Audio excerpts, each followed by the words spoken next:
कार्तिक महात्मा की सुनो लगा कर मन सभी संकट सब मिट जाए। कार्तिक महात्मा का वशिष्ठ पढ़ो 16वां अध्याय। राजा पृथु ने कहा कि हे नारद जी, यह तो आपने महाप्रभु शंकर की बड़ी अद्भुत कथा सुनाई। कृपा करके आप यह बताइए कि उस समय राहु उस पुरुष से छूटकर कहां गया। नारद जी ने कहा, उससे छूटने पर वह बरवर नाम से विख्यात हो गया और मानो नया जन्म पाकर उसने अपने आप को धन्य माना। वह धीरे धीरे जलंधर के पास गया। वहां उसने शंकर जी की चेष्टा कही। उसे सुनकर दैत्यराज को बड़ा क्रोध आया और उसने सब दैत्यों को सेना सजाने की आज्ञा दे दी। काल नेमी और शुंभ निशुंभ आदि सभी महाबली दैत्य तैयार होने लगे। एक से एक महाबली दैत्य करोड़ों की संख्या में निकलकर युद्ध के लिए तैयार हो गए। महाप्रतापी सिंधु पुत्र शिव जी से युद्ध करने के लिए निकल पड़ा।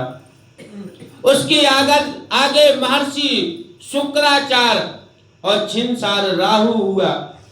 उसी समय जलंधर का मुकुट खिसककर धरती पर आ पड़ा।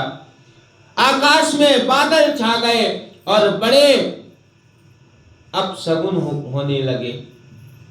इधर इंद्र आदि सब देवताओं ने एकाग्र होकर कैलाश पर जाकर शिव जी से सब वृतांत कहा और यह भी कहा कि आपने जलंधर से युद्ध करने के लिए भगवान विष्णु को भेजा था। वह उसके वर्षवती हो गए तथा लक्ष्मी सहित जलंधर के अधीन होकर उसके घर में निवास करने लगे। सब देवताओं को भी उसके यहाँ निवास करना पड़ रहा है। अब वह सागर पुत्र आपसे युद्ध करने आ रहा है, अतः आप उसे मारकर हमारी रक्षा करें। देवताओं से यह सब कुछ सुनकर शंकर जी ने भगवान विष्णु से पूछा कि हे ऋषिकेश, युद्ध में आपने जलंधर का संहार क्यों नहीं किया और बैकुंठ को छोड़कर आप उसके घर कैसे चले गए। तब भगवान विष्णु ने हाथ जोड़कर शिव जी से कहा, जलंधर आपका अंशी या लक्ष्मी का भाई होने के कारण मैं उसे नहीं मार सकता। वह बड़ा ही वीर और देवताओं से अजय है। मैं सत्य कहता हूं कि उसे कोई भी नहीं मार सकता। इस पर लक्ष्मी जी ने मुग्ध होकर और मैंने स्वयं उसके घर में रहने का वरदान दे दिया, इसलिए मैं उसके घर में रहता हूं। हे शूरवीर विष्णु, आप यह क्या कह रहे हैं। उस दैत्य जलंधर को मैं अवश्य मारूंगा, इससे कुछ भी संदेह नहीं है। अब आप सब देवता जलंधर को मेरे द्वारा ही मारा गया जानकर अपने स्थान पर जाइए और अपने स्थान में प्रसन्नचित निवास कीजिए। जब शंकर जी ने ऐसा कहा तो सब देवता संदेह रहित होकर अपने अपने स्थान को चले गए। ठीक उसी समय पराक्रमी जलंधर अपनी विशाल सेना के साथ कैलाश पर्वत को घेरकर सिंहनाद करने लगा। दैत्यों के नाद और कोलाहल से शिवजी क्रुद्ध हो गए। उन्होंने अपने नंदी आदि गणों को उसके साथ युद्ध करने की आज्ञा दे दी। कैलाश पर्वत के पास भीषण युद्ध होने लगा। दैत्यों ने अनेक प्रकार के अस्त्र शस्त्र बरसाने शुरू किए। भेरी, मृदंग, शंख और तीरों तथा हाथी घोड़ों व रथों की भयानक आवाज से धरनी कांपने लगी। युद्ध में कट कट कर मरे हुए हाथी घोड़े और पैदल सिपाहियों का पहाड़ सा लग गया, जिसने की युद्ध भूमि और भी भयंकर हो गई। देवताओं के आचार्य श्री शुक्राचार्य अपनी संजीवनी विद्या से सब दैत्यों को जीवन प्रदान करने लगे।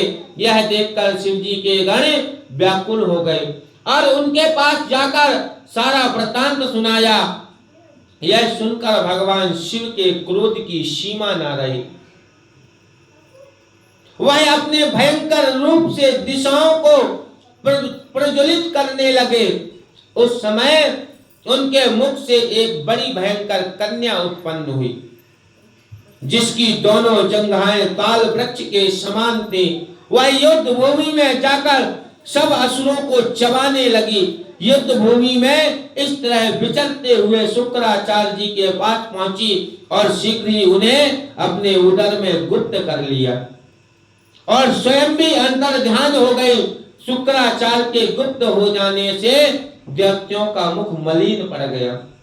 वह युद्ध छोड़कर भागने लगे। इस पर शुंभ, निशुंभ और कालनेमी आदि सेनापतियों ने अपने भागते हुए वीरों को रोककर शिव गणों पर प्रहार किया। ऐसा ही शिव जी के नंदी आदि वीर गणों ने, जिनमें गणेश और स्वामी कार्तिकेय भी थे, उन्होंने अपने गणों को रोककर दैत्यों से भीषण युद्ध किया। भक्ति से भरे भाव हे हरि, मेरे मन उपजाए। 17वां अध्याय, कार्तिक कृपा दृष्टि कर जाओ। उस समय शिव जी के गण प्रबल थे। उन्होंने जलंधर, शुंभ, निशुंभ, महासुर, कालनेमी आदि को पराजित कर दिया। यह देखकर सागर पुत्र जलंधर एक रथ पर, जिस पर लंबी पताका लगी हुई थी, उस पर चढ़कर युद्ध भूमि में संग्राम करने लगा। इधर जय और शील नामक शंकर के गण भी संग्राम में तत्पर होकर गरजने लगे। इस प्रकार दोनों सेनाओं के हाथी, घोड़े, शंख, वेदी तथा दोनों ओर से सिंहनाद से धरती त्रस्त हो गई। घोर युद्ध छिड़ गया।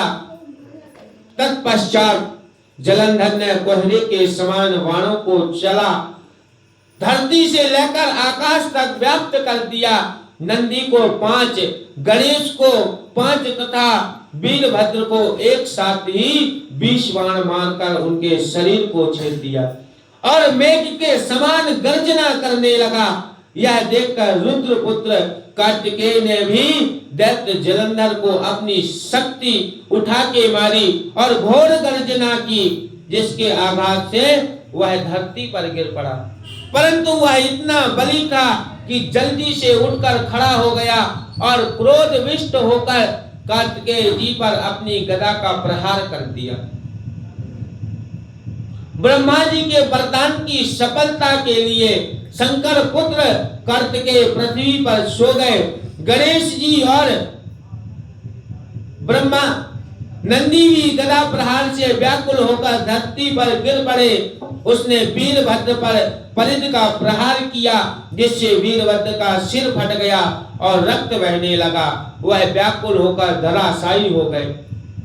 उनको धरती पर गिरा देखकर शंकर जी के गण चिल्लाते हुए युद्ध भूमि छोड़कर भाग गए। बोलिए कार्तिक महात्मा की, वृंदावन बिहारी लाल की, लक्ष्मी नारायण भगवान की, वेद भगवान की, गोवर्धन नाथ भगवान की। आज तो सभी के बच्चों की छुट्टी भी होगी।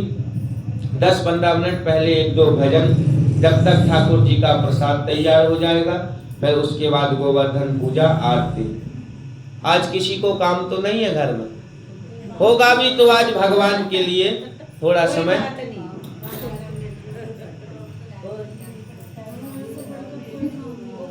बस आज थोड़ा आधे घंटे भोजन लेट, लेकिन इतनी जल्दी जब तक आपका बनेगा हम बनवा रहे यहीं।